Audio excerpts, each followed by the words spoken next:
Isang makasaysayang araw sa inyong lahat. Inihahandog ng Arts College Government ang Minors Exhibit Forum. Ako si Sophia Mary, ang magiging host at moderator nyo sa ngayong araw. Para sa ating diskusyon, ibinibira natin ang minor in history. Ano nga ba ang kaikibat ng pag-aaral ng kasaysayan bilang isang minor program? Huwag mag-alala. Meron tayong makapanayam mamaya ukol dito. Tiyak na masasagot ang iyong mga katanungan. Ngunit bago natin siya ipakilala, gusto ko lamang paalalahanan ang bawat isa na panatilihin ang kaayusan sa kabuuan ng programa.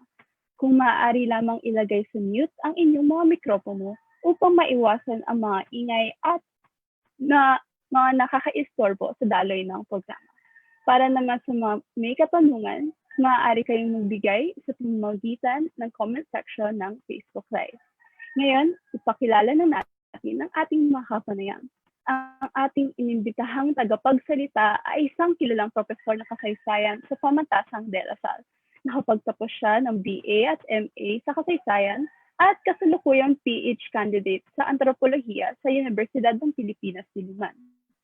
Isa siya sa mga may akdat ng Bonifacio, ang unang pangulo ng Anvil, at Bayani Biographies, Andres Bonifacio, ng Kahel Press. Isa siyang original na bottom liner sa Bottom Line with Boy Abunda noong 2009 hanggang 2012. Nagsisilbing historical consultant ni Lord ng TV5 at iba't ibang teleserye ng GMA7. Kilala rin siya bilang host ng Xiao Time television segment ng PTV4 na kilala na bilang Abante Sunday. Isa siya sa pinaka-aktibong public historian sa ating mga telebisyon. Dahil dito, bigyan natin si Sir Michael Charleston Xiao Briones Chua ng isang masigabong virtual na palakpakan. Makasaysayang hapon, Sophia, Mary, na estudyante ko, no? At sa lahat ng ating mga nakikinig ngayon, Animo Lasal. Sir Xiao, belated happy birthday po since you celebrated po your birthday noong January 19. Yes, January 19 po. 37 na tayo. Di na tayo mga bata. Young pa rin pa naman po yun, sir. So sa mga FB Live dyan, comment naman kayo ng happy birthday kay Sir Xiao. So, ayun, muli, bago po tayo magsimula, iniaanyayahan namin ang lahat na panatilihin ang kaayusan sa kabuuan ng programa. At sa mga may katanungan, maaari namang isumite ito sa comment section ng Facebook Live. So, isang makasaysayang araw po, Sir Xiao. So, maraming salamat po sa pagpapaunlak ninyo sa aming kahilingan na makibahagi sa ating talakayan. Bilang po isang mag-aaral sa kasaysayan at miyembro rin ng Sociedad de Historia, naniniwala po ako na mabuti nating pagnilayan ang importansya ng isinasagawang diskusyon ngayon. So, masisilayan kasi natin ng iba't ibang aspeto ng kasaysayan na nagpapatunay sa kahalagan ng pag-aaral nito at kung bakit pa kailangan itong ipagpatuloy sa hinaharap. Bukod pa dito, magsisilbi din itong patnubay at gabay sa aking kapwang mag-aaral sa pagpili ng kanilang ninanais na minor program. So, upang pong simulan ang discussion, Sir Xiao, maaari niyo po bang bigyan ng isang introduction o pahapyaw sa pag-aaral ng kasaysayan? Maraming salamat, Sophia. At bago ang lahat, bago ko sagutin yung napakahalagang tanong mo, gusto kong batiin itong mga nagpapa-shoutout sa atin, Migo Alcasabas, Jana Micaela Cerezo, ang Pangulong Gabriel Medina, Miko Alcasabas, mga estudyante rin natin yan sa minor na pinag-uusapan natin ngayon. But anyway, kasaysayan, lahat ng mga subject meron niyang definisyon. Diba? Halimbawa, biology. It came from two Greek words. Bio means life, logos means study. Therefore, it is the study of life. Pero sa madaling salita, pag sinabi mo history, ito ay the study of the past and also the written record of past events. Now, ang kailangan lang maintindihan dito, bagamat ito ay, isa itong disiplina. Hindi ito yung gumagawa ka lang ng kwento, glulubid ka lang ng kwento tungkol sa nakaraan na walang batayan. No? Dahil ito ay study of the past based on evidence, ay tinitignan mo dito yung ebidensya. At nakukuha ang ebidensya sa mga historical na mga mga tala o mga sources na tinatawag natin. Kaya mahalaga sa disiplina ng history yung pagkilatis sa mga sources. Now, kailangan maging open-minded sapagkat sa Western definition, yung kung saan nagmula ang disiplina ang disiplina ng history nagmula sa West yan. Galing sa kanluran yan. Ang kanluran ay isang writing society. Paano naman sa Pilipinas na maraming tao ang hindi natuto na magsulat?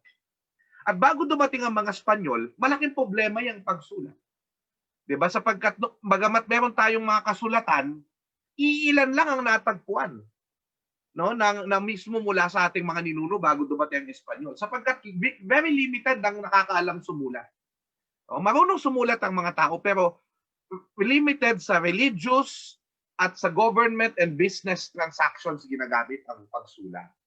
Kaya kung titignan mo, kakaunti yung mga natagpo ang mga tala mismo ng ating mga ninuno. Kaya dito sa Pilipinas, kailangan idagdag na hindi lang nakasulat na history o dokumento ang pinagbabatayan.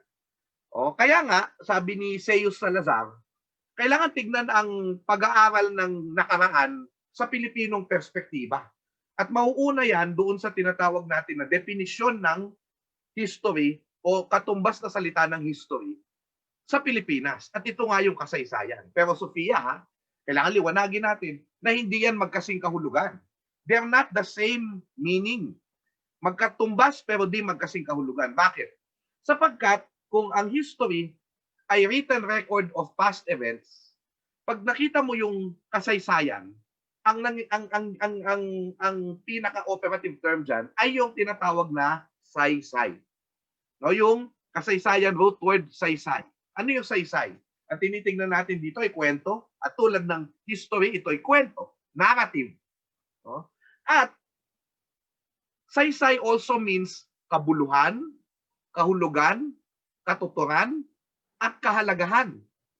Kaya nga sabi ni Xiao Salazar, ang kasaysayan ay mga salaysay na may saysay para sa sinasalaysayang grupo ng tao.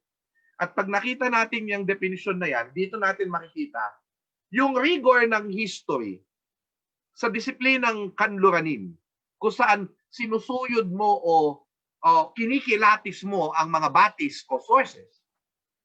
Hindi na lang nakasulat. Pati yung mga kwento ng ating mga ninuno, yung mga oral traditions, yung mga kwento ng mga lola natin at lolo natin nung panahon ng digmaan, pwede natin yang makilatis. At mula sa mga kwento na yan, bagamat yung iba dyan, alamat, mito, epiko, kahit hindi sila totoo, and in fact, kahit ang fake news, magugulat kayo dito. Pagdating ng panahon, pag-aaralan ng mga maling impormasyon at maling balita, pwedeng kunin pa rin dyan ang analysis.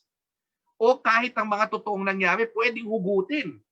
Dahil ang pinag-aaralan natin sa mga oral traditions at oral history ay yung tinatawag na kamalayan o mentality. Pag-iisip. So, napakalawak po ng history at kasaysayan. Hindi lamang ito salaysay ng nakaraan bilang mga events, kundi kung paano mag-isip ang tao through time. At ang kaibahan, kailangan, Sofia, no, last na lang sa tanong na yan, kailangan pag-ibahin natin kung ano ang isang nag-aaral ng history o historian, diba? Kasi pag nag-history major ka, gusto mong maging historiador, o yung tinatawag lang natin na antiquarian, o yung tinatawag na nag-aaral lamang ng nakaraan. No? Pero kasi mahalaga dito, nagkukwento ka nga ng nakaraan, hindi ka necessarily historian agad. Diba? Kailangan magkaroon ka ng metodo, disiplina, na mapapatunayan mo sa pamamagitan ng pananaliksik. Yun, doon natin tinetrain sa Department of History ng DLSU ang mga estudyante natin. Di ba? Ikaw, Sofia, isa ka dyan, di ba? Na hindi ka lang basta-basta nagkukwento na nakulot mo lang dyan, kinuwento mo na, isang source lang, kinuwento mo na. Pero yung paghahanap pa ng ibang mga perspektiba, pananaw, at iba pang mga salaysay, itina-triangulate mo yung mga sources, ilalapag mo, para pagka nakita mo yan, makikita mo kung ano talaga yung tunay na nangyari sa nakaraan. Hindi yung haka-haka lamang. Oh? So, yan ang mahalagang kailangan nating makita. Yan po ang pag-aaral ng history o sa Pilipinong pananaw, kasaysayan. So, sir, nabanggit niyo na po yung parang mga fake news at saka yung mga yung ibang mga misconception sa kasaysayan. So, meron po bang mga ibang maling kuro-kuro or misconception na makikita po natin sa social media or mga nasasabi or naiisip ng mga estudyante tungkol sa pag-aaral ng kasaysayan? O tungkol sa pag-aaral ng kasaysayan, kahit wala pang social media, ano ang sinasabi tungkol sa mga subject na history? 'Di ba? Boring. Nakakaantok. 'Di ba kapag guro ka ng history o kasaysayan o araling panlipunan, dati nung panahon namin, Sofia, sibika at kultura, hekasi, geografiya, kasaysayan, sibika. Kami, ang turing sa amin, mga ibungadar na. 'Di ba? Kasi pag sinabi mong ibungadar na, yung may ibang estudyante may dala-dala ng punyal at saka asin, 'di ba? Kalamansi. Yan. Para susugatan yung sarili, para magising. Nagbibiro lang po ako, no? Pero ang ibig ko sabihin, yan yung mga haka-haka na alam mo, naging totoo dahil una sa lahat, ang akala kasi ng maraming guro at maraming tao ukol sa disiplina ng history, ay ito ay isang memorization course. So, marunong ka lang kabisote ang tawag namin dyan nung panahon namin, Kabisote ka lang, nagkakabisado, ay ka na, historian ka na o magaling ka na sa history. No? Alam mo, although ang facts ay mahalaga at ang trivia ay mahalaga, ang pinakamahalaga, the one that makes you a historian and a real student of history is not the information alone. Pero yung tinatawag natin na analysis. Paano mo na ipagko-connect-connecta yung mga maliliit na kwento na yan upang maintindihan mo ang lipunan. Mabigat yan na trabaho. Akala mo lang na parang parang quiz show, iba, Battle of the Brains nung panahon namin. Pag marunong ka ng maraming facts, ang galing-galing mo na. Pero hindi sapat yun. Kailangan na-analyze mo. Na-analyze mo ano ang totoo, ano ang hindi totoo. Na-analyze mo kung ano ang posible at hindi posible.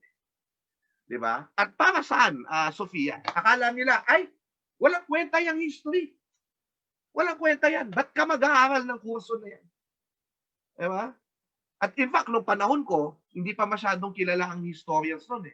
Ilan lang ang public historians natin, ang hindi sila lumalabas sa TV. So pag tinignan nila, ang tingin nila sa historian, matanda. 'Di ba? Ang tingin nila sa historian ay patay na. 'Di ba? Historian po pala kayo, akala ko po patay na kayo. Mga ganung mga linyahan, 'di ba? Pero Sofia, tandaan mong mabuti na ngayon kilala na ang mga historiador. 'Di ba? In the past probably 10 to 15 years, mas nagiging publiko na ang mga historiador. Dati ang kilala lang sociologist. 'Di ba? Kaya tinatanong nila, anong trabaho mo? Nung ako history major sa UP, anong trabaho mo? Wala naman pera sa history. Wala daw oportunidad. No? Teacher ka lang daw. Teacher ka lang. Lang. Rar. Pero imaginein mo yun, ang history o kasaysayan, pag yung naintindihan, ang laki ng tulong . Una, naiintindihan mo ang kasalukuyan. Diba? Naiintindihan mo ang kasalukuyan. Sabi ni Jose Rizal, to foretell the destiny of the nation, it is necessary to open the book that tells of its past. Diba? Kailangan para maintindihan, para malaman mo ang kinabukasan ng bayan natin, matuto tayo sa nakaraan. Kasi kapag hindi tayo natuto sa nakaraan, ulit-ulitin ng ating bansa ang ating mga suliranin. 'Di ba? So ang history, sabi nga ng aking kaibigan, dating guro sa department, si Vanny Viernas, ang history itself will not solve our problems, our societal problems. Pero kapag ka naintindihan natin ang kasaysayan, mas gumagawa tayo ng mga informed decision.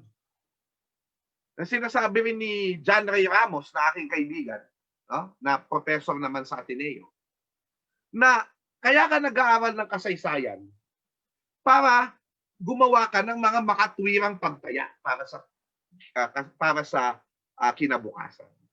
So, pero mamaya i-explore natin, Sofia, sa pamamagitan ng mga minors. Hindi lang yan ang pakinabang natin sa history. Meron pa tayong maraming oportunidad at pakinabang na malalaman ngayong araw na ito. Kaya, dyan lang kayo, huwag kayong alis, makinig po tayo ng konti dito sa ating diskusyon.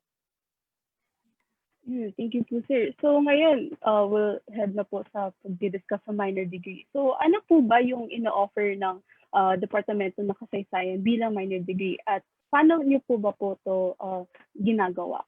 Maraming salamat. Ano? I would like to share something. So if you would allow me, no?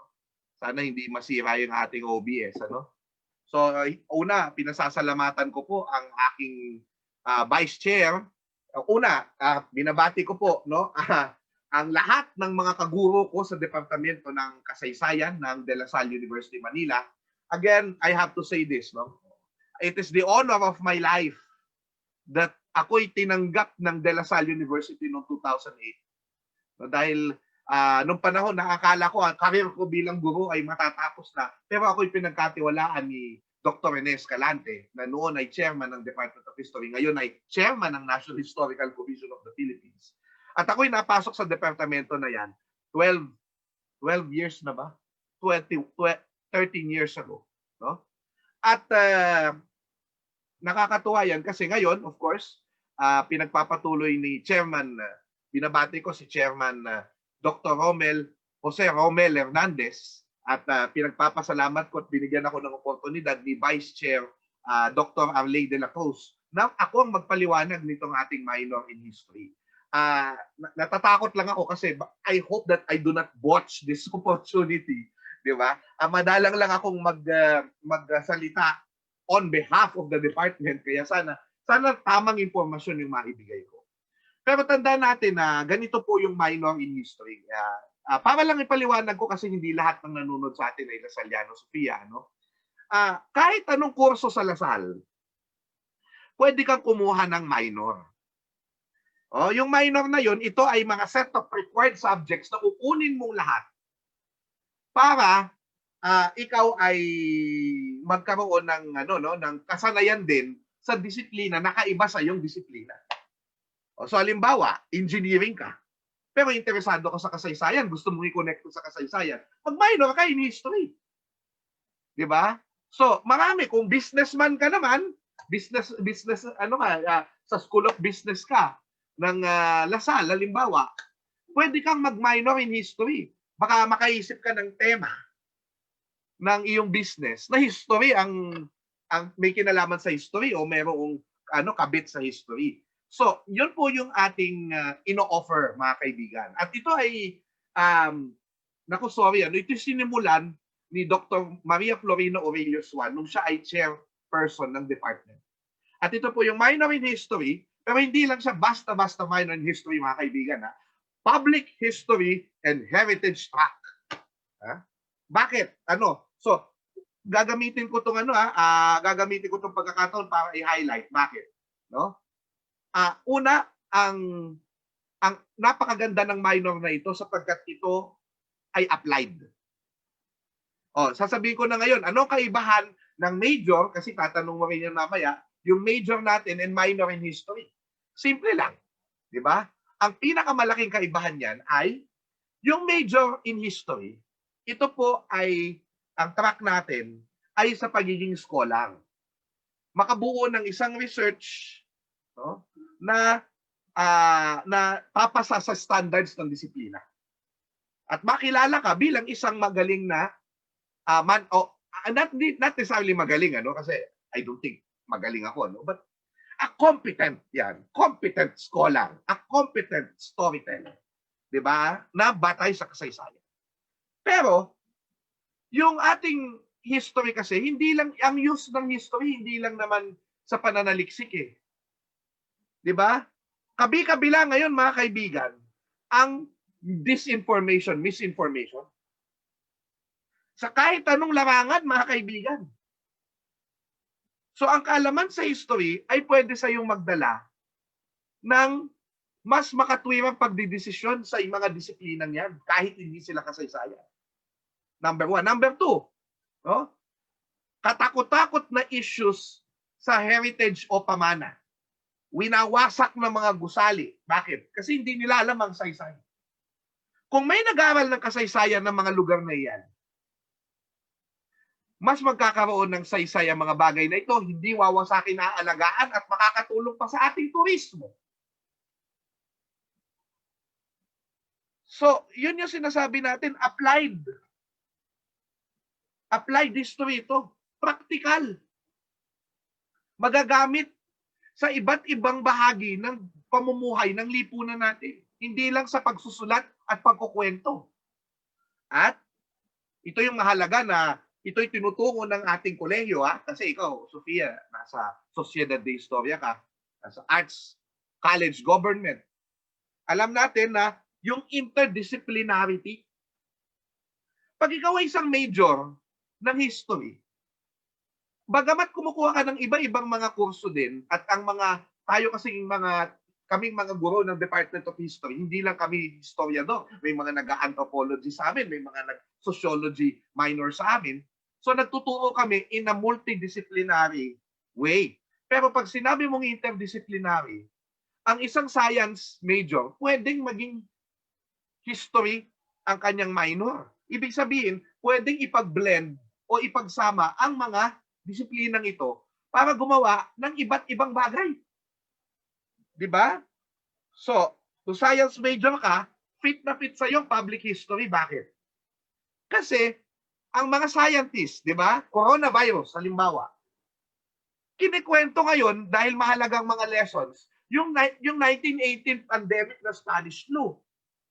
So bilang isang scientist, alam mo dapat na, halimbawa, yung lesson sa mga pandemiko na yan, ang second wave, third wave, mas malala kaysa sa una.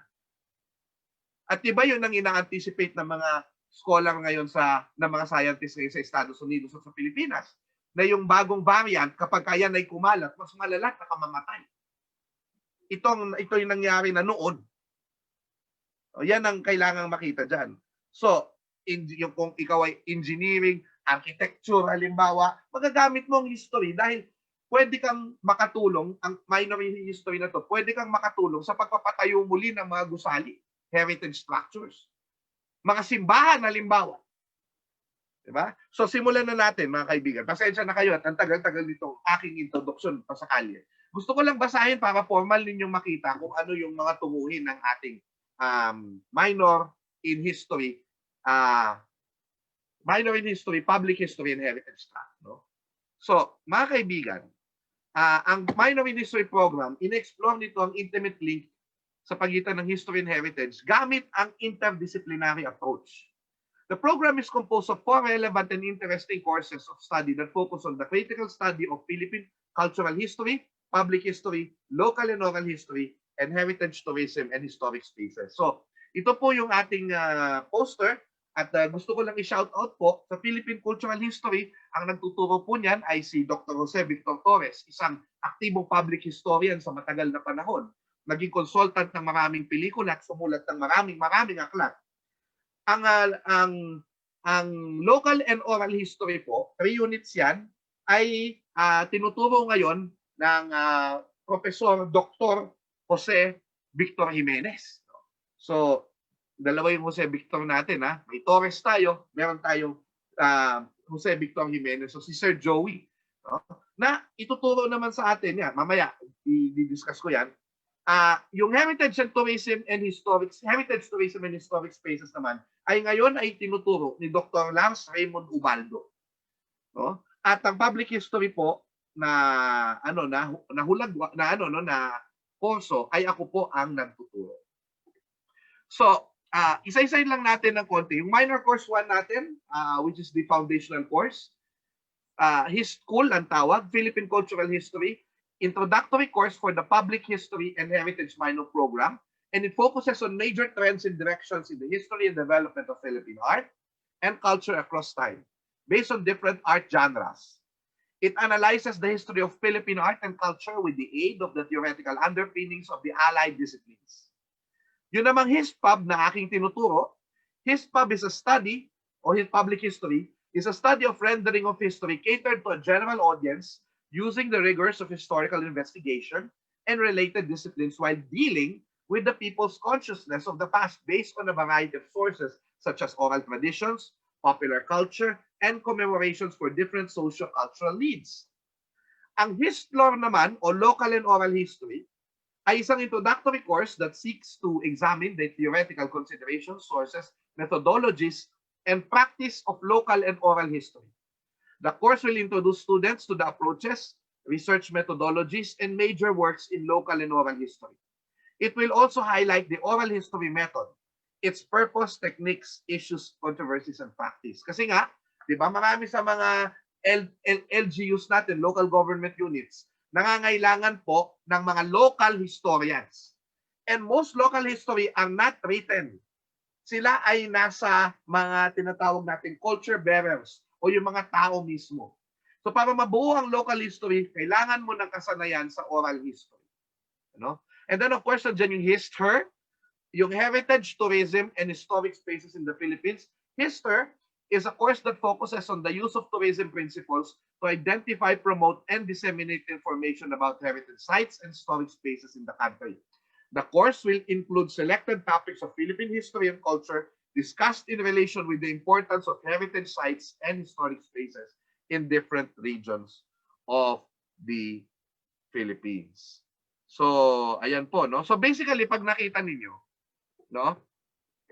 Mamaya na po yan, sorry, ano? Pag nakita nyo po yan, matutuwa kayo kasi nakikita natin na paano ba ina-apply ang kasaysayan sa totoong buhay, sa totoong mundo, sa real-world application. Sobrang napaka-useful, mga kaibigan. At exciting. Exciting po ang pag-aaral. Kasi alam nyo, kung hindi lang po pandemic, napaka-hands-on po, Sofia. Ikaw, naranasan mo to. Napaka-hands-on. Pupunta kayo sa meron tayong tinatawag na mga on-site lectures. Sabi ni Dr. Rina Aurelius, on-site lectures. So kunwari, sa public history, mahalaga ang museum. Mahalaga pagpunta sa museo. Di lang natin magawa ngayon dahil pandemic. But imagine the many possibilities na pwede nating gawin. Maraming gamit ang kasaysayan. So, ang skills na makukuha natin dito, hinahasa natin ang ating critical thinking dahil sa mga readings, dahil sa mga iba't ibang mga kaalaman na makukuha natin. Malalaman natin sino ba, tayo ba'y binobola lang ng isang tao, ng isang tala, o hindi. Di ba? At yung tinatawag na presentation, Sofia, alam nyo to, no? Paano pine-present ang kasaysayan para madaling maintindihan. Ang kasaysayan, maraming komplikado yan, maraming sources. But how do you present it in such a way na malinaw? Kasi public eh. You're dealing with the public. Sa pagsusulat ng papel, kailangan madaling maintindihan. At syempre, no? Mamaya pag-usapan natin, no? I think itatanong mo na lang. So mamaya pag-usapan natin. Iba pang opportunities na pwedeng makuha ng isang nag-minor in history. Pero excited pa ako sa ibang tanong mo eh. So sir, actually, yun na po yung susunod na tanong. Kung ano po ba yung mga oportunidad na maghihintay po sa mga mag-aaral na makapagtapos sa minor in history? Aba, hindi ka lang teacher. Although hindi nila lang ang teacher. Dahil malaki ng sweldo ng public school teacher, halimbawa, sa ating bansa. Malaki. Ibig sabihin, hindi naman sinasabi kong napakalaki na multinational. Pero ito sinasabi ko magandang karir na ito na tinatahak. So, wag nating ilalang. So, pagiging guro, yes, kasama yan. Pero hindi lang. let me show you some pictures, no, kung ano yung pwedeng mga gawin sa ano, no, sa public history, ba? At iba pa, no, yung heritage, no. Halimbawa, yan. Sa turismo, no, turismo, pwede kang ano, no, pwede kang maging museum curator, pwede kang maging museum guide, at halimbawa may mga katulad ni Ivan Mandy na mga kilalang guide sa mga sikat na mga places ng ating bansa tulad ng Binondo, no? Ay pwedeng yan ang kunin mong minor kung gusto mo mag-aspire na maging katulad ng Yumaong Carlos Celdran, 'di ba? So yan, ano? So makakatulong sa pag-preserve ng heritage at pagpapanatili ng heritage. So yan, tulad ni Jonathan Balsamo, curator ng ng Museo Valenzuela. Mga kaibigan ko ito, no? At marami actually na mga majors na tayo sa history sa Salle na nasa iba't ibang larangan ngayon. Meron nasa Department of Foreign Affairs halimbawa, no? Na kasi napakahalagang skill kapag ikaw ay magdi-DFA, no? Yung tinatawag natin na historical historical method. Kasi marami kang dokumentong titignan at dapat sensitibo ka sa kultura at karanasan ng mga pupuntahan mong bansa. So it's a good thing that foreign service exam ka kapag ikaw interesado ka dyan. At magandang background ang minor in history na tinatawag natin. So, halimbawa yan, heritage preservation. Diba? By the way, I'm sorry, I have to say this. Marami pong minors natin ngayon na kasalukuyang kumukuha ng 4 na mga kurso na yan ay mga nasa Department of European Studies, no, na Department of International Studies, no, nag-aaral ng mga European Studies at marami pang iba, American Studies. So salamat sa inyo, no. Pero aside from that, ito nga yung tinatawag na heritage conservation. Matututuhan natin, magkakaroon tayo ng mga ideya kasi although hindi naman lahat tinuturo sa mga kurso na yan. Pero kung paano mag-isip ng mga ideya para ang para ang tunguhin ay ma-preserve ang ating nakaraan while also nakikita yung pakinabang nito. We're not just preserving the past para walang makinabang. Kailangan pakinabangan ito ng stakeholders.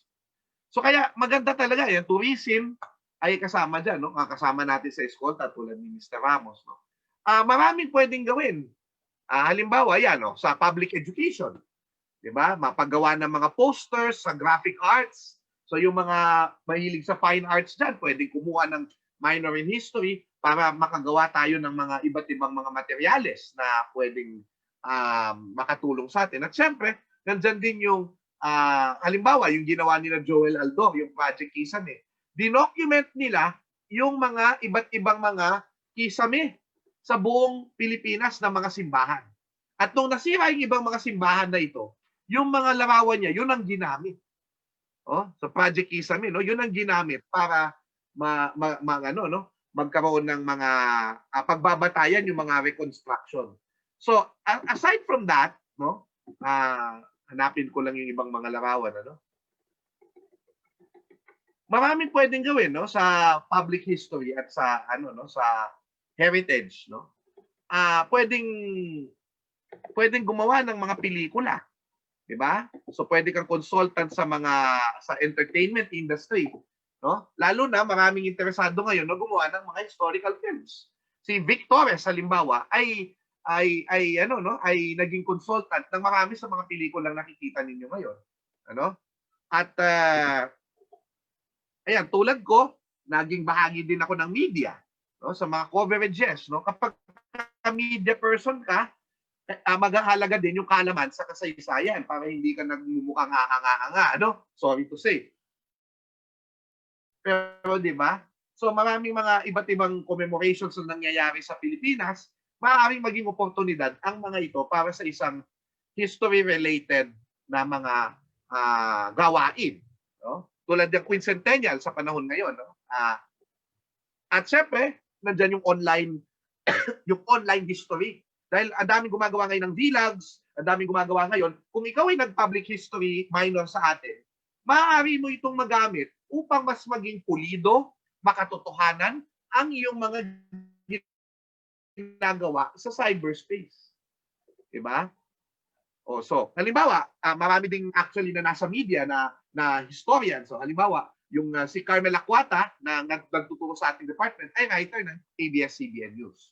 So, maraming pwedeng gawin. Ano? So, sa television work,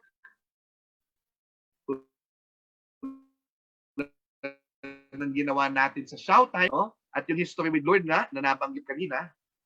So, maraming pwedeng gawin. No? Maging mag-promotion ng mga pelikula, halimbawa, yan ay ginagawa din na dahil sa consultancy, halimbawa. No? At marami pang iba. So, yan, tulad yan si Professor Ibianas, meron kaming show na online sa Facebook, no? Although public service yon. Pero halimbawa, kung pwede mong i-monetize yan sa YouTube, halimbawa, oh, so pwede mong gawin yan. Maraming pwedeng gawin, no? Dagdagan ko lang, no? Yan. Yung NGO work, di ba? Sa mga NGOs, mahalaga yung oral history. Kasi ang NGO, yan ay pakikipamuhay sa mga stakeholders, sa mga taong gusto mong i-empower. Kaya kailangan ng sensitive ka sa research practices. No? At nakukuha mo yan sa pag-aaral ng mga skills ng oral history at local history. 'Di ba?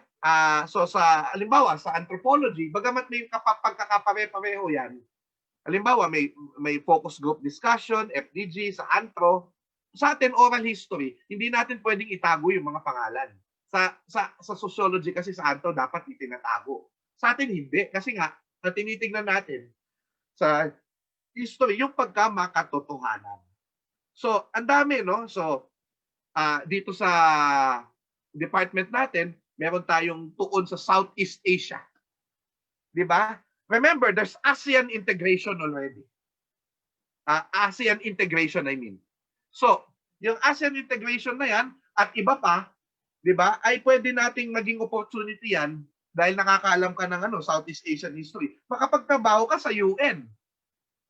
Makapagtrabaho ka sa ASEAN. Di ba?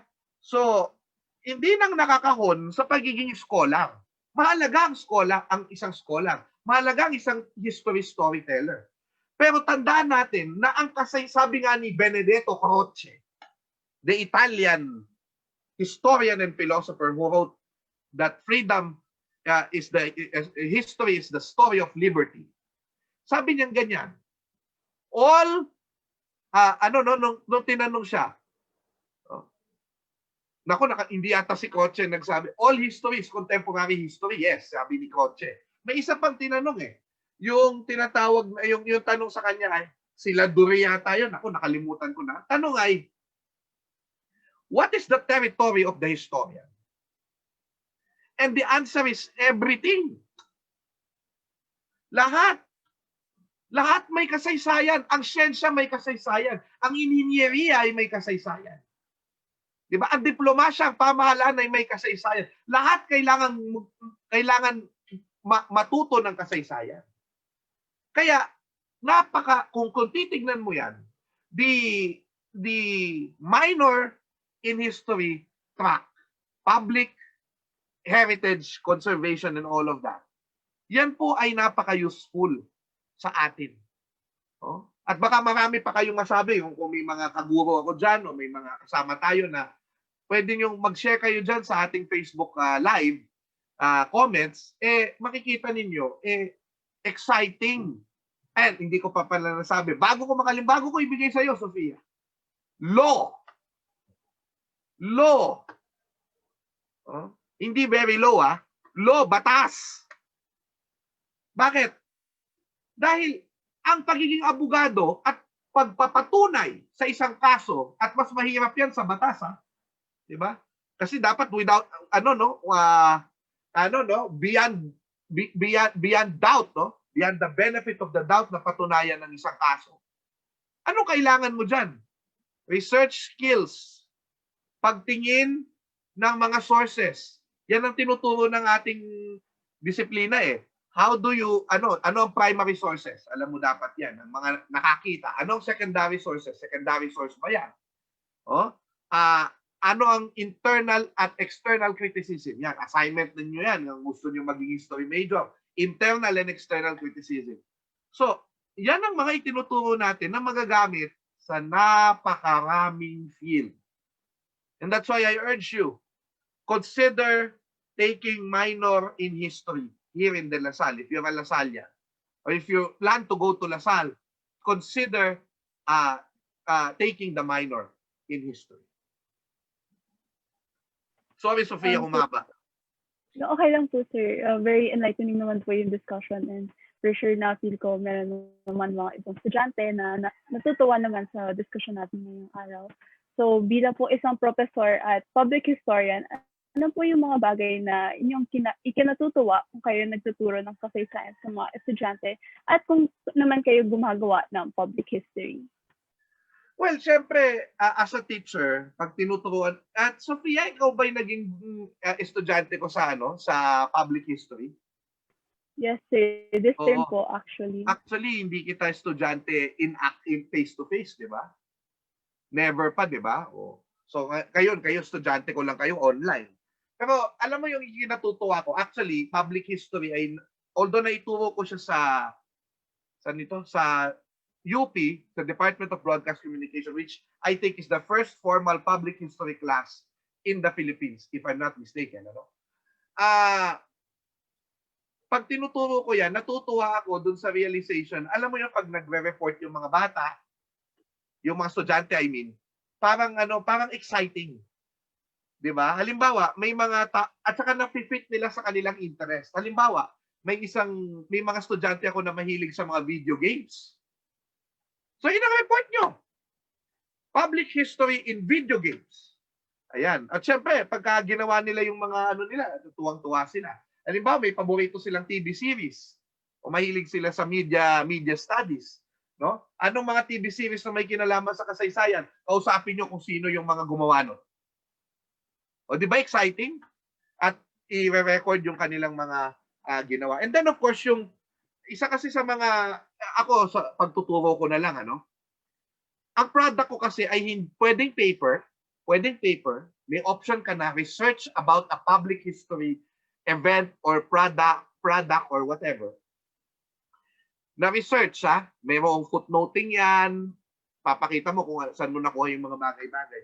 Pero yung isang option is actually, if you can do editing, and if you can do layouting, yung mga ganon, is a public history project. Gumawa ka ng public history project, well-researched, pero you will tell it in such a way na maiintindihan ng mga tao at mahahalina sila. Diba? So, sa public history, itinuturo namin, pinag-uusapan natin, ano yung mga effective na mga ways based on what happened before, ano yung mga effective at hindi effective na way ng public history. 'Di ba? At Sophia, 'di ba? Recently napag-usapan natin doon sa talk ni Ma'am Lisa Guerrero Nakpil, NHCP Commissioner, na hindi lang ang kakayahan ang mahalaga sa public history. Pati ang iyong demeanor, pati ang iyong pakikipag-deal, pakikipagkapwa-tao ay mahalaga sa public history. Kasi kapag ikaw ay hindi nagustuhan, hindi pleasing ang personality mo, 'di ba? Ay nakaka-hamper ito sa message mo. So, pati yan napag-uusapan at napag-iisipan na pagmumunian ninyong mga estudyante. So, yun ang masaya sa akin kapag natutuwa kayo. Sabi nga ni Williner na gumagaya kay Marcos, ako'y nagagalak sapagkat ako'y natutuwa. Na kayong lahat ay nasisiyahan. Di ba? Pag nasiyahan kayo, masaya na rin ako. Di ba? At yun yung and I get to talk about my experience. Kumbaga yung experience ko for now, 20 years of doing, almost 20 years of doing public history, ay naibabahagi ko, na ireregalo ko. Ano yung mga naging pagkakamali ko noon? Ano yung mga nag-work? Ano yung mga kakulangan ko na pupunan ng mga tao sa susunod na henerasyon? Ito yung mga bagay na nakakapagpasaya sa akin. Lalo na pag nakikita mong pinagbutihan yung project, yung final project. No? Shout out dun sa mga estudyante ko nung last term ng public history. No? Natuwa ako sa mga project nila. Diba? May magazine, may mga podcast, may mga video, documentary, napakahusay. So, the excitement is because of the many possibilities. So, halimbawa, kung mahilig ka magluto, sabi mo, sir, mahilig ako magluto. Abay, gumawa ka ng isang dish na may relation sa history, tapos ipaliwanag mo. Kasi may mga food historians tayo tulad ni Feliz Prudente Santa Maria. 'Di ba? At pwede kang gumawa ng ng isang inspired by history na dish. And in fact, may kaluto ng bayan na isang cookbook na nagpapakita ng kung anong kinain ng ating mga bayani.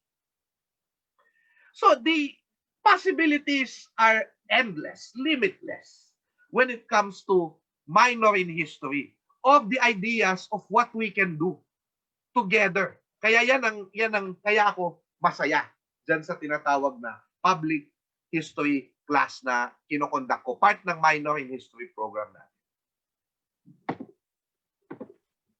So sir, ano po yung mga, from this po, ano po yung mga pinakamagandang karanasan na maaaring mapulot ng mga mag-aaral mula po sa programa?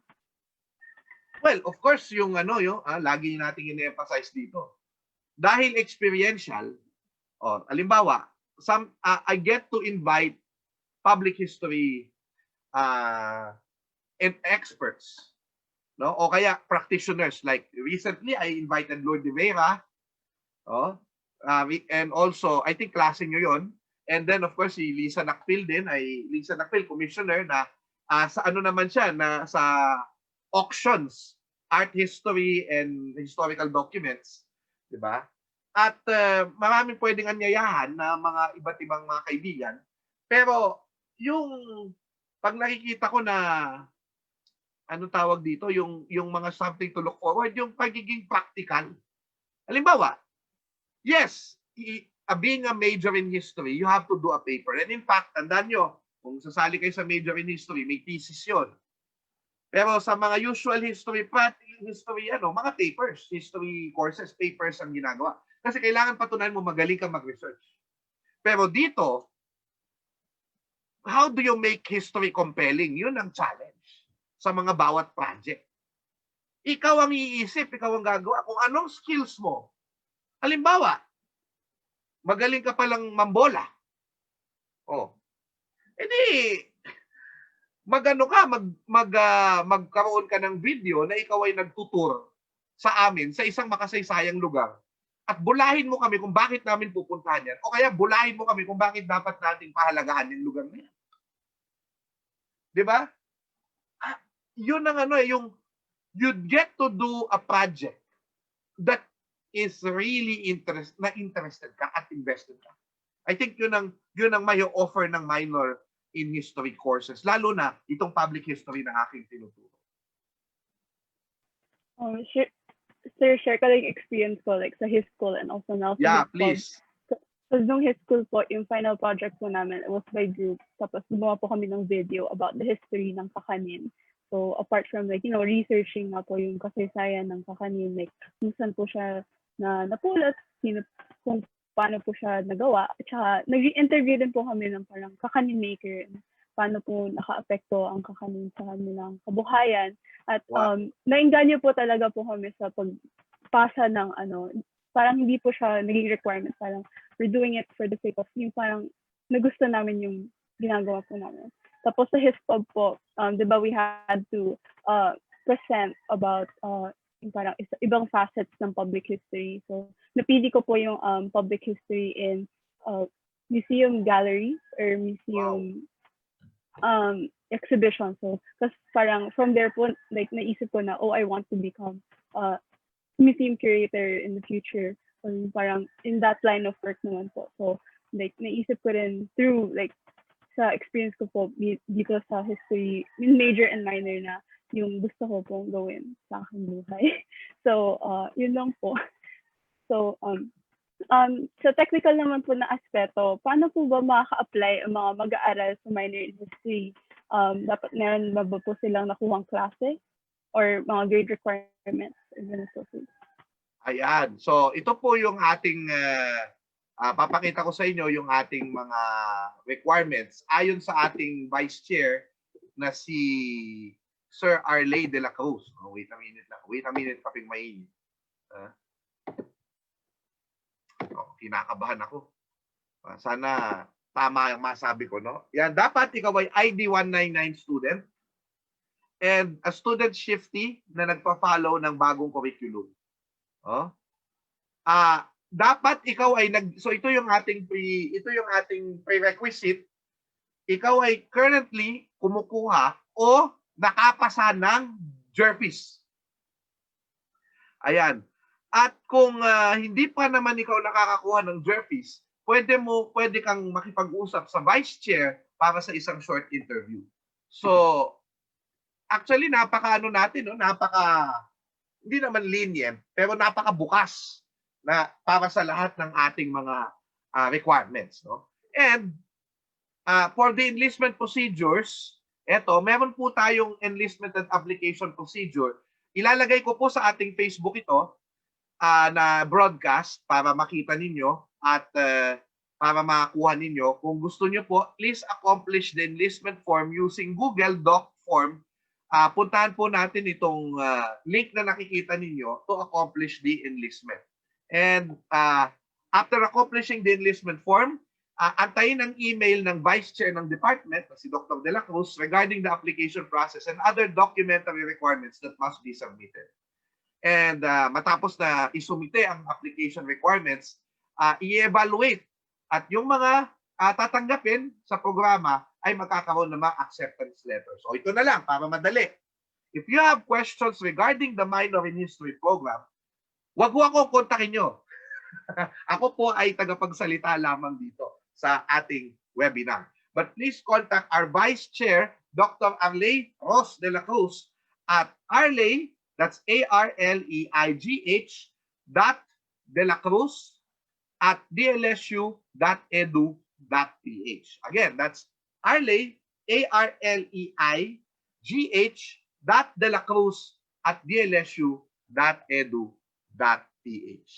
So, yan, kung interested na kayo, come on, di ba?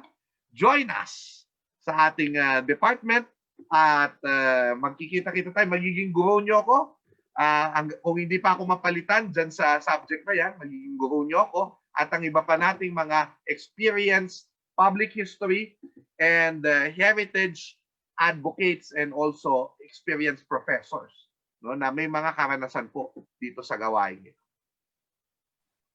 Sir, second to the last question na po natin. So, wow! Yung sa mga nag-iisip naman po ng mga future studies sa pag-aaral ng kasaysayan, ano po ba yung pwede po nilang gawin aside po from applying sa minor program or kaya sa major program? Syempre, no, mahalaga na makita natin na teka lang, kinakabit ko lang yung mamaya na lang, sige. Ano po ba yung pwede po nilang gawin aside po from applying sa minor program or kaya sa major program? Sorry. Alam nyo, nangyayari talaga yan sa ating mga, yan, para makita na, yun, mga kaibigan. Okay, sorry. Biglang narinig ko si Sophia. Ayun, salamat po, no, sa, sa tanong na yan. Nakakatuwang isipin na, ano ba yung mga, actually, pwedeng ikaw ang magtakda ng mga posibilidad. Batay sa iyong interest, batay sa iyong gustong matutuhan at gustong gawin sa buhay.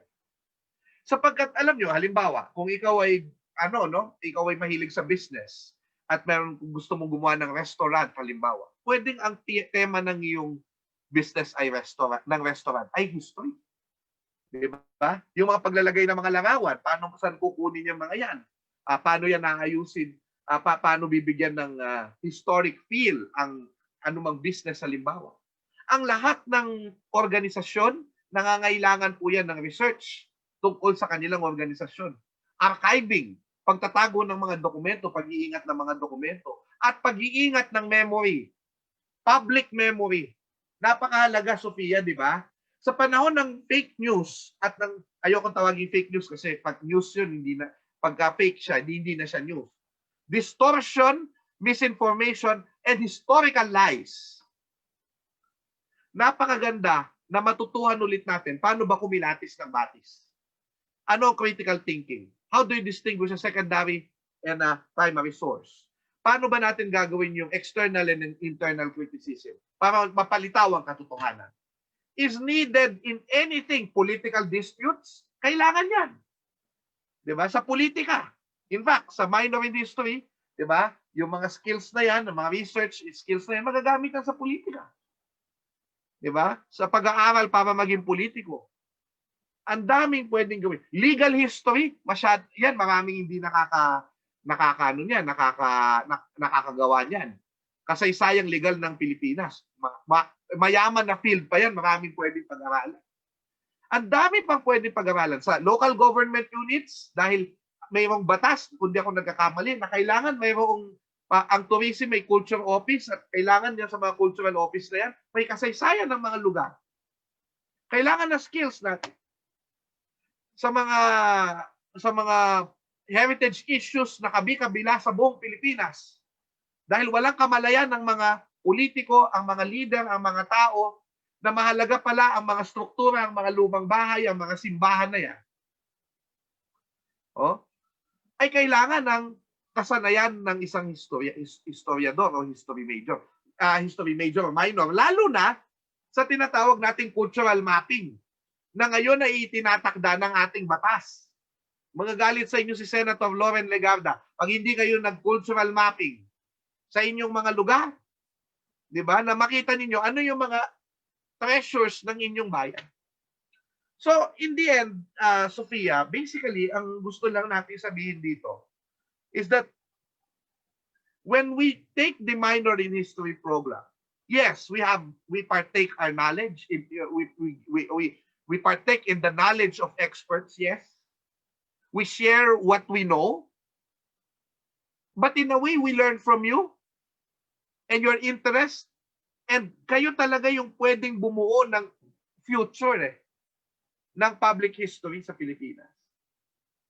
That the most fantastic thing about this minor program is really that you are able to have the opportunity to take part in the telling of our history, in making sense of everything that we see. Diba? And in a sense, our life, our existence in this world, our citizenship as Filipinos, it becomes richer, mas mayaman, mas makabuluhan, diba? And that we see a bigger meaning, a bigger purpose to everything that we do and everything that we see. And the bottom line of which is, of course, love of country. The more you know about someone, sa mga syuta nyo, the more you love them. And the more opportunities and the more ways that we can think of in trying to know her or expose her in a very good light, even in bad light, so that we can learn from it, the more that we are loving our country. So, imagine, nagkakasaysay ka na, but you're also creating opportunities for your career. Yan ang makikikukuha ninyo sa ating minor in history, public history, and heritage track. Final reminders ko lang po regarding the application. So, meron po bang mga importanteng question na kailangan po nilang bantayan ukol sa proseso ng pag-apply sa minor? Nako, Sophia, sa kasamaang palad, ako po ay hindi pa ako nasasagot doon sa katanungan ko na yan. Alam ko ang kolehiyo ay may itinakdang deadline para sa mga submission. Pero kung ako sa inyo, tanungin nyo na lamang po si Ginoong De La Cruz kung kayo'y interesado. So sana tingnan nyo na yung mga requirements nyo, fill up the form, wait for fill up the form or ask sa email po ng ating vice chair. At kung interesado kayo, and I'm sure nasasagutin niya kayo, and well, of course, I hope as soon as possible you give your requirements. Pero kasi, Sophia, di ba, medyo na inaayos pa natin yung, although may kalendaryo na tayo for next term, syempre, nagkakaroon ng mga adjustments yan because of our pandemic. Pero, again, tulad ng karanasan mo, Sofia, our minor in history, the experience of expanding the possibilities of history, diba? And historical writing and history telling, no? Ay hindi na-hamper ng pandemic. Ito'y tuloy-tuloy sa ating mga online classes. So, yun po ang napakaganda niya. So ngayon naman, dumako na po tayo sa parte ng programa kung saan magbabasa tayo ng mga katanungan mula sa ating mga manonood. Kanina, inanyayahan natin ang lahat na magsumite ng kanilang mga muni-muni tungkol sa mga naging talakayan ngayong araw. Ang mga ito ay galing sa comment section na ating Facebook Live. At muli, pinalalahanan ko ang lahat na maaari pa kayong magtanong gamit sa comment section na ating Facebook Live. So, yung first, actually comment po to, may isa nag-comment, very grateful for this. I also want to be a museum curator. Wow, nice naman. So, for yung sa unang katanungan, should I have any prior knowledge before taking a minor in history? Well, tulad ng like what was mentioned, supposedly and hopefully, you have basic knowledge of Philippine history through the JERFIS. Pero, again, it's something that we can talk about in if you're interviewed, if you're being considered for an interview by the vice chair. So, pero yun na nga, hindi kailangan napagaling mo. In fact, kaya nga, but hope it helps to have a background on basic Philippine history. Kasi ang assumption when we go to class, you already have a certain knowledge of the basics.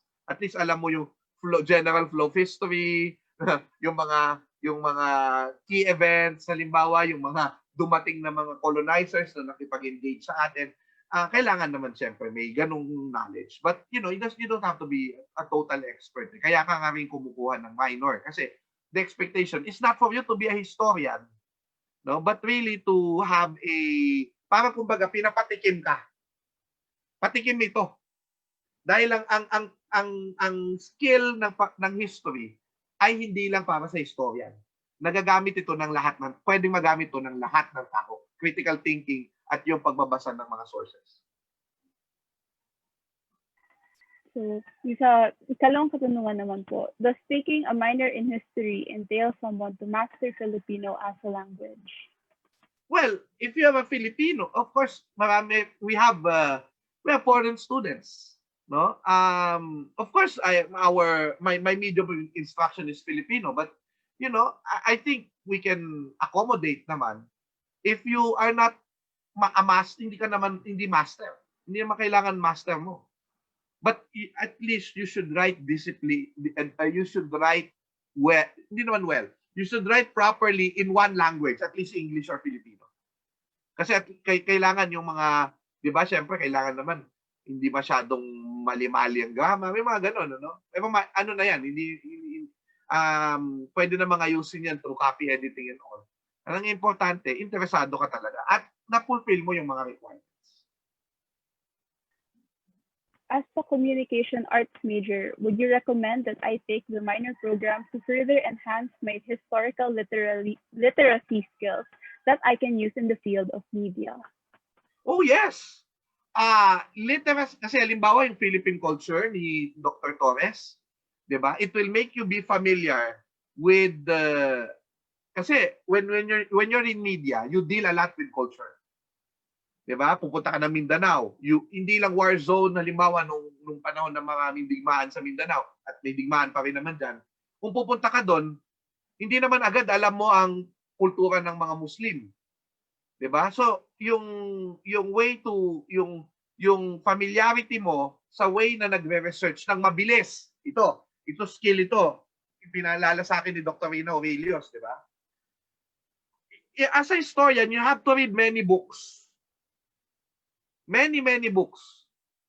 Pero imposible naman yan na lahat mabasa mo word for word eh. 'Di ba? A history major, and when you take minor in history, in a way, baka maging familiar ka sa kung paano magbasa ng libro without reading everything. Di ba? Kasi mayroon yan technique. May technique ang mga historians para makuha nila kung ano ang laman ng isang aklat without reading everything. Di ba? I'm not saying na huwag niyong basahin ng lahat, pero again, I tell you, when you're in the research area already and you have to read many readings, kailangan marunong ka na basahin lahat yan ng mabilisan. So, alam ko, Sofia, yan ay nakukuha ninyo. Hindi man consciously tinuturo sa inyo, pero in a way, the way that the teacher discusses and all of that, yan ay mga skills na natututuhan ninyo sa ating disiplina. Di ba? Ano lang yung mga kinakailangan mo na dapat mong hanapin to present a story. Di ba? Kasi maraming bagay dyan na hindi naman pala mo kailangan. Di ba? All of that, the selection of information and all, natututuhan yan. So, yan ang sagot dun sa tanong. So, for second to the last. And by the way, sorry Yes, sorry, Sophia, we need more communicators in history. Kasi nga feeling ko, dyan kulang ang marami sa amin dahil mahilig kami mag-research, pero parang, kasi remember that communicating history is not just about facts or the presentation of facts, but yung tinatawag natin na narrative building. Narrative building. Kasi ang tanong lagi sa iyo, Sophia, ng mga tao, kapag nagkukwento ka ng kasaysayan, ano naman sa akin yan? Ano kung malaman ko ko sa buhay ni Mariano Ponce? Now, if you're doing public history, ang tendency mo lagi ay, kapag katapos ng bawat narrative mo, sinasabi mo, bakit ito mahalaga sa inyo? Anong matututuhan natin dito? Diba? And that entails good communication skills. So, when these students now from biology, from engineering, from all, will begin to come to our minors class, just imagine how the explosion of interest and knowledge that we can learn from each other with the interaction in the class. Di ba? So, so yun yung dream natin when time comes. Na mas diverse yung ating mga student, hindi lang mga CLA ang kumukuha. Mas diverse yung ating mga kumukuha ng minor in history. Para marami kaming matutuhan din, mga guro. At lahat tayo, we will find the way paano natin i-meet yung mga interest ninyo doon sa mga ginagawa natin sa minor. So for our next question po, are there subjects from the major program that are not included in the minor program but you would want to include in the future po? Sorry, can you? Concerned lang ako, ayan, thank you sa lahat ng mga nagtatanong. Pakiulit po yung tanong. Pasensya na. Okay lang po, sir. So are there subjects in the major program that are not included sa minor program but you would want to include po sa minor program in the future? Well, kasi nag-decide ang former chairperson ng department, na si Dr. Aurelius Juan, na ito lang muna. Ito muna yung focus. Most of our subjects in the major courses were actually mandated by the Commission on Higher Education. And very heavy yan on research and on area studies and all of that. No? Area studies meaning mga iba't ibang area sa mundo, may Western, Southeast Asia, etc. So, yung ganon, yun ang nakalagay sa major. Hindi talaga siya necessarily, although may mga social history tayo, may ethnic history tayo, ang tuon talaga ng ating minor in history, public history and heritage track ay talagang yung applied history, hindi lang research, kundi paano magre-reflect yung research sa ibang larangan ng ating lipunan. So, for now, ito muna yung ating minor. At apat na yan, marami na yan actually. That's 3, 6, 9, 12 units. Diba? So, ikaw, Sofia, tanong ko naman sa'yo, nag-enjoy ka ba sa minor class? Kasi ikaw, may history major ka. Di ba? Pero pinili mo ring mag-minor in history. Anong pakiramdam? Ako gusto yan. Yan ang perspective ng estudyante. Siyang magsasabi sa inyo kung natuwa siya o hindi. Ilan ang nakuha mo sa ating minor? I'm taking the second one po ngayon, sir. Under you, public history. So, para po sa akin, yung mga minor subjects ko po are just an extension of like my major program. So, kung sa major po, I'm more focused on how to write history, ano pa yung nasusulat tungkol sa history. Yung mga minor programs naman are yun nga po, sir. Or what you said, applied history. Paano ko po magagamit yung history sa culture, or like how can I do it with public history, like how can I record history through oral history, and yung parang how to appreciate history more than just like a discipline, but something that we use in everyday life. So really great perspective po on like taking my minor degree. I mean, just imagine, if you have a public history perspective, everything that you see in the world has history. Diba? Every street name, every performance, every musical genre, every game, everything. Lahat yan may konteksto bakit nabuo.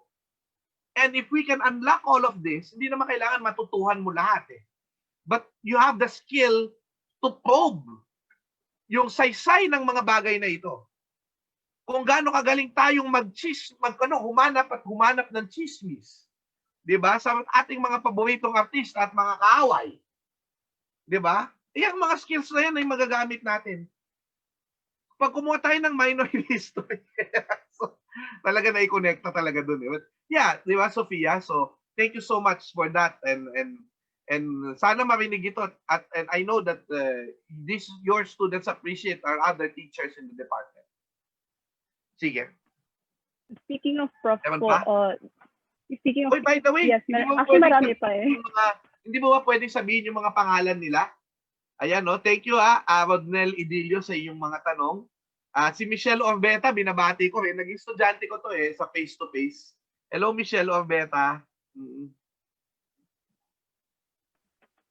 So, ayun nga po. Speaking of prof, yung prof po sa Department ng History, super professional po nila, super competent po nila, super galing po nila sa pagtuturo ng history, and they really do care about your growth as a student, and especially, to widen your knowledge about history.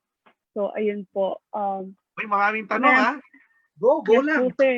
So, meron po nagtatanong si Rodnel, is it true po na if history talagang heavy on readings, especially primary sources? Well, ganito. Sa mga majors classes, kailangan talaga yung primary sources. 'Di ba? Spanish period, American period, area studies, kailangan 'yan. In fact, sa makakatulong talaga kung meron kayong foreign language. 'Di ba? Foreign language like Spanish, no? Spanish. And of course, kung marunong ka sa Dutch, ang daming Dutch sources sa Netherlands tungkol sa kasaysayan ng Pilipinas, no? So, but at Chinese, kailangan ng Chinese. Sa totoo lang, marunong mag-Chinese, maraming documents sa China tungkol sa bansa natin. No? But in a minor in history class, dahil sabihin nating mas applied siya, ang binabasa na natin dito, more or less, ay yung mga tinatawag natin na, kunwari, kung meron kang gustong ikwento na history, mas yung mga general works, tsaka yung mga tinatawag natin na mga secondary sources ng mga pinag-aralan na gano'n, yung kumbaga buo na istorya. Oh? And, yun yung mga readings, halimbawa, kumbaga mas light ng konti. Pero, kung ang kailangan kasi din sa skills, lalo na sa oral and local history, ay yung experiential na kung paano ka mag-interview. Ayan. Kasi yung sa local and oral history, aside from documents na primary sources, sa bayan ninyo, halimbawa, yung mga souvenir program nung unang panahon ng mga piyesta. Di ba? O kaya yung mga tinatawag natin ng mga dyaryo nung unang panahon. Kailangan may skill ka kung paano mo i-present yung mga yan. Di ba? So, doon pa rin yung primary sources, hindi nawawala. Pero, dahil public history nga siya, hindi siya ganon kabigat. Diba? Hindi siya ganon kabigat. Kailangan kasi hindi siya maging mabigat para maintindihan siya ng tao. So, I guess yun yung insight ko dyan. I do not know how other professors do it, but I'm sure, in a way, ganun din. Kasi nga, ang consideration dito is, these are not history majors. Kaya nga, history minor siya. Diba? Yes, sir. So, from my experience po, like, super gaan lang po yung load compared to my majors because yung mga pinag-aaralan po namin is yun, applied history, like history ng Philippine theater and at saka history ng Philippine music. Or here, sa public history, we learn how to apply or to do public history through museum galleries, through media, through television. So, it's very light lang and it just opens up ways on how to do history. At saka alam mo that, kunwari, for example, when someone reports about museology, lahat tayo nagpunta ng museum eh. 'Di ba? If you get to if there's a report halimbawa on public history on television, lahat tayo nanood ng mga ganyan eh nung panahon natin eh. So lahat tayo may pwede tayong ibigay sa table during the discussion na hindi not necessarily na nabasa mo sa libro, but something that you really experienced. All right? Yes, sir. So another question, Shay is asking, in taking up law school after college, will it be beneficial if you take the minor in history if you're taking litigation? Well, ito kailangan natin tignan kung ang law ay may minor. 'Di ba? Kasi sabi mo after taking law eh. 'Di ba? So baka further studies ito. So, I don't know kung ang College of Law, kasi una, we have to remember that the minor in history class course is an undergrad course. Diba? So, I do not know the process of the university yet kung may ganyan tayong way to do it. I will not answer that because I'm not in the position to answer it. But, again, if you are not a history major but you're going to law, I think if you want a pre-law na minor, maganda rin yung public history. Kasi mayroon kang sense pa rin na maituturo sa'yo yung mga basics ng research, at least. No? Not just by teaching it na, eto, ganito mag-research, no. But really how to, nasa ano yan, kumbaga, nasa kung paano na-experience din ng mga tao. Another question po from Jana. Can you cite po what is the rubric when assessing the write-up sent in by applicants? Kung meron po kayong alam, sir, about this. I think the administrators would know better about the rubrics ng yung assessment nila kung paano kinuha. Pero alam niyo, sa totoo lang, I don't think napakahigpit namin. I mean, if you have done the requirements and during the interview, we saw that you're really interested with this. Kasi remember, these are 4 courses. Hindi naman to basta-basta. Pag sumuko ka sa isa, alis ka na. Di ba? Parang, no, this is you have to take everything so that you can complete the minor. You have to take the 4 courses. So, yeah, I think, reasonable naman ang ating mga admin people. So another question po from Shay. Is a minor in history beneficial for COB students in what way po? Oh, hindi. Una, I think if you have a COB student and you want to take a minor in history course, you have to be first interested in history. No? Kasi syempre, remember na although of course we encourage people na kasi kailangan makita natin na yung history nag-apply siya sa lahat. Pero kailangan, interested ka rin talaga. Diba? I mean, how would you put up a restaurant, for example, or a business that is related to history na hindi ka naman interesado sa kasaysayan? Diba? I think the interest should be there first. Diba? And then, of course, if you are a COB student, diba, College of Business, ang history, ang business, may matututuhan ka rin from the past. Halimbawa,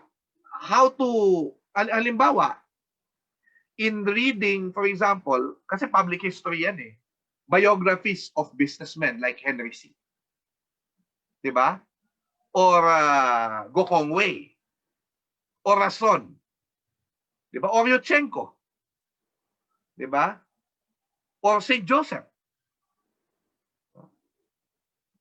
Hindi, niloloko ko lang kayo kasi mga building sa Lasal yan. Hindi kasama si St. Joseph. No? Diba? Diba mga tycoons? Diba? Pinag-aaralan natin what worked, what did not work. Diba? Ay, ano yan, nasa kasaysayan yan. So, as a COB student, maybe will be able to have a project about a certain businessman na ina-idolize niya. Diba? Baka pwede pa magpa-schedule tayo na makausap mo yon. Dahil oral history, di ba? Paano kausapin, di ba? Paano ka magkakaroon ng interview with the businessman na idol mo? Di ba? All of these things can be done in the public history and heritage tract. Di ba? And of course, there are people who made history their business. Hindi masama yan. Di ba? Halimbawa, merchandise.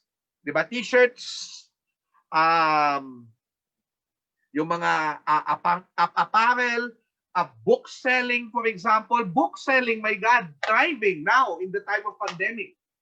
Yung mga online selling ng mga libro. Second-hand books, my God, ang mamahal.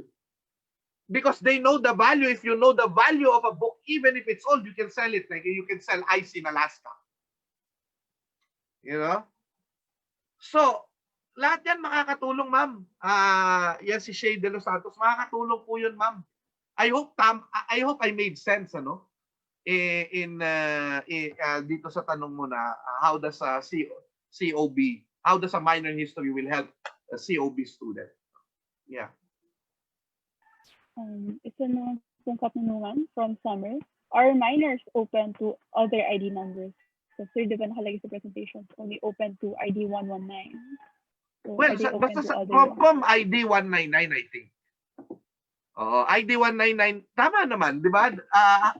Basta ikaw ay following the new curriculum, I think pwede kang mag-apply. Yes. So, isa naman tong question from the Jet. Is there a possibility that minors would be offered to students outside of DLSU? Of course, I think hindi pa, no? Kasi parang sa Lasal students lang muna talaga ito. No? Wala pang I don't know, no, kasi 'di ba, alam ko ang university natin inopen natin from may cross enrollees and all, no? I really do not know kung pwede, no, na mag-cross enroll sa isang kurso dito. No? I'm not in the position to say. No? I'm very sorry, pero feeling ko hindi pa, but again, yun, it's a possibility that it can happen. Kasi dahil nga sa online classes, online learning, 'di ba? Ay pwede nang mag-enroll sa mga klase natin yung ibang mga universities. So, let's look at that. We will look at that possibility. Sir, so for our last question po, can you clarify lang po on why only students in the new curriculum can take the minor program? I don't know kasi probably there are limitations in the old one. Like I don't know kung ilan ba yung allowed na mga minor courses sa old curriculum or what.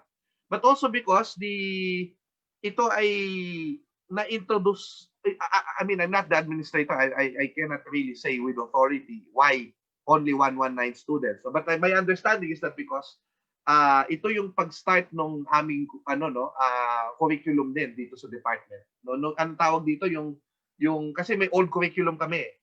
Ito yung bagong curriculum na pinapatupad namin at kasama nga itong tinatawag na minor in history. So yun.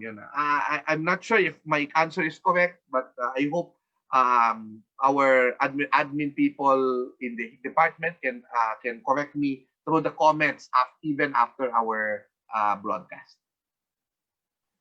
So ayun na po. Maraming salamat Sir Xiao para sa inyong mga sa pakikipagbahagi sa aming programa. So salamat din sa lahat na nagtanong.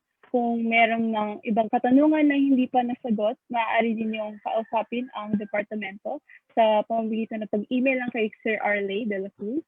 So, I think nagbigay na rin po yung email niya kanina sa presentation ni Sir Xiao. So, here po, arleigh.delacruz@dlsu.edu.ph. So, sa nalalapit na pagtatapos ng ating programa, nais naming mabigyan kayo, Sir Xiao, ng isang pagkakataon upang makapagbahagi ng huling mga mensahe patungkol sa pagpili ng minor program at sa pagpili ng history po.